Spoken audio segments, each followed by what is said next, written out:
তারক মস্তানকে মেরে সমস্ত সত্যিটা জানল অর্জুন। ধারাবাহিকের শুরুতে দেখা যায় যে গঙ্গা তার বাবাকে বলছে, বাবা তুমি সমস্ত সত্যিটা বলে দাও সবার সামনে। মেঘনাথও তখন বলছে, হ্যাঁ সমস্ত সত্যিটা বলবেন, গঙ্গা আপনার মেয়ে কি মেয়ে নয়, এইটুকু বলে ফেলুন। সনাতন তো এবার চুপ করে আছে, খুব ঘাবড়ে আছে, কিছুই বলছে না। আসলে দেখা যাচ্ছে যে মেঘনাথের কথা মতো তমাল গিয়ে সনাতনকে বেশ মোটা টাকা দেয়, দিয়ে বলে যা যা শিখিয়েছি ওই বাড়িতে গিয়ে বলবে। সনাতন তো এত টাকা পেয়ে তমালের কাজ করতে রাজি হয়।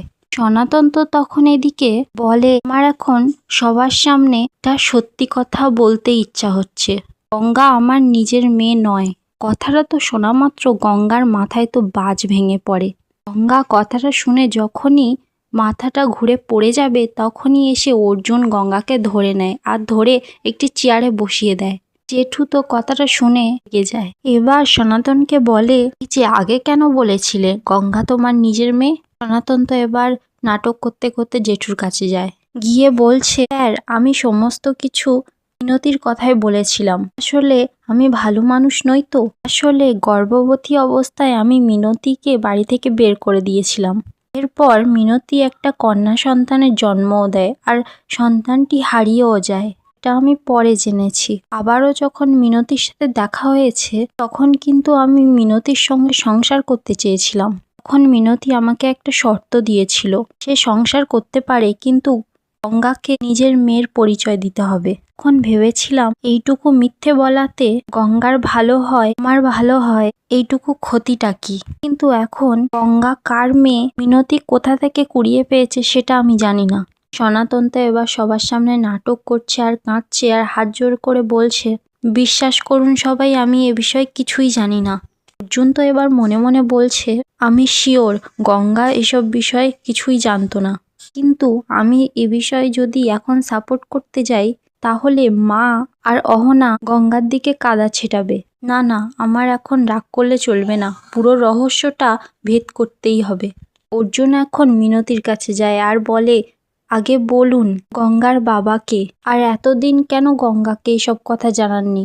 অহনা তো এবার একটা সুযোগ পেয়েছে আর অর্জুনকে গিয়ে বলছে, কে বলেছে জানায়নি। আরে বাবা গঙ্গা সব কিছু জানতো, সব কিছু তো ক্লিয়ার। আসলে সনাতন পালের সংসার ছেড়ে মিনতি পাল তারকনাথের রক্ষিতা হয়েছিল, ততদিনে সনাতন পালের সন্তান হারিয়ে গিয়েছিল। আর এই যে গঙ্গা, গঙ্গা হচ্ছে মিনতি পাল আর তারক মস্তানের সন্তান। আর হয়েছেটা কি, একদিন তারক মস্তান ইনকাউন্টার হয়ে মারা গেল, তখন এবার মিনতি পাল কি করবে, মেটে গঙ্গায় শিফট হয়ে গেল। ইনফ্যাক্ট আমার মনে হয় তখন থেকেই পিয়ালিরা ওকে চেনে।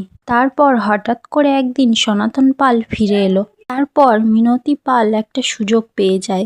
সনাতন পালকে বলেছে, তাহলে তুমি গঙ্গাকে নিজের মেয়ে হিসাবে মেনে নাও, তাহলে তুমি আমার সাথে সংসার করতে পারবে। ব্যাস হয়ে গেল, ল্যাটা চুকে গেল। সনাতন পালও তাতে রাজি হয়ে যায়। সিন্ধুজা তো তখন ভুল বোঝাচ্ছে সবাইকে, গঙ্গাও তখন তার প্রতিশোধ নেওয়ার তালে উঠে পড়ল। গঙ্গা প্ল্যান করে অর্জুনকে ফাঁদে ফেলল, তারপরেই চ্যাটার্জি বাড়িতে ঢুকে পড়ল আর দাদার বিশ্বাস অর্জন করতে শুরু করলো। এবার পুলিশের চাকরিটা আদায় করতে পারলেই ঝোপ বুঝে কোপ মারতে পারলো, ব্যাস। সিন্ধুজা তো এবার জেঠুকে গিয়ে বলছে, দাদা এরপর বুঝি ওদেরকে আবার এই বাড়িতে রাখা হবে, এন্টারটেইন করা হবে। মিনতি তো এবার কাঁদতে কাঁদতে জেঠুর কাছে যায় আর কাঁদতে কাঁদতে গিয়ে বলছে, আমি জানি আমি যা কথা বলবো কেউ বিশ্বাস করবে না, আপনি গুরুজন মানুষ তাই আপনাকে সমস্ত কথা জানাচ্ছি। এই যে গুন্ডাটা আছে ছবিতে, এই মেয়েটাকেও চিনি না আর এই গুন্ডাটাকেও চিনি না, সত্যি সত্যি আমি চিনি না। আমার সন্তান হারিয়ে যাওয়ার পর আমি সত্যি অনেকটা ভেঙে পড়েছিলাম। আমি লোকের বাড়ি বাড়ি ভিক্ষা করে পেট চালাতাম। হঠাৎ শিবরাত্রির দিন গঙ্গা হঠাৎ নদীর জলে ভেসে ভেসে চলে আসে। একদম ছোট্ট ছিল, একদম সদ্য শিশু। ওই বাচ্চাটাকে দেখে আমি নিজেকে সামলাতে পারিনি, আমার বুকে আগলে রেখেছিলাম। আমি ওকে সত্যিটা বলিনি, কারণ সারাক্ষণ ভয় পেতাম আমাকে ছেড়ে ওর বাপের কাছে যদি চলে যায়, তাই জন্য আমি মুখ খুলে কখনো সত্যিটা জানাইনি ওকে। বলে তো গঙ্গার মা খুব কাঁদছে। গঙ্গা এখন মিনতিকে টানতে টানতে ঠাকুর ঘরে নিয়ে যায়, আর ঠাকুর ঘরে নিয়ে গিয়ে গঙ্গা তার নিজের হাতটা প্রদীপের ওপর রেখেছে। সেটা দেখে মিনতি বলে, গঙ্গা তোর হাতটা যে পুড়ে যাবে। গঙ্গা তো এবার কোনো কথাটাই শুনছে না, প্রদীপের ওপর হাত রেখে বলছে মিনতিকে, তুই এবার সত্যি কথাটা বল, জেঠুকে যা বললি সব কিছু সত্যি? যদি মিথ্যে বলেছিস তাহলে কিন্তু এক্ষুনি আমার হাতটা পুড়ে ঝলসে যাবে। মিনতি তো এবার বলছে, গঙ্গা মা তুই বিশ্বাস কর, আমি একটা কথাও মিথ্যে বলছি না, আমি সব সত্যি কথা বলছি।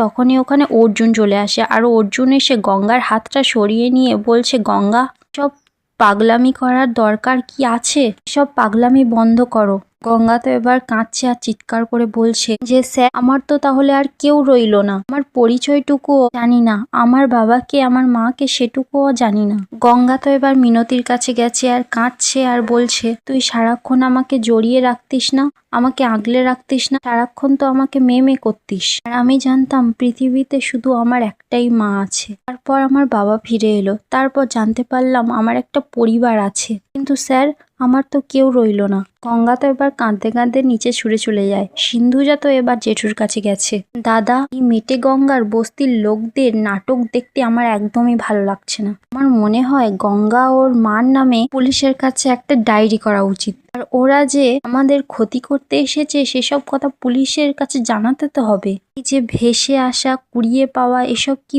বিশ্বাসযোগ্য বলুন তো দাদা?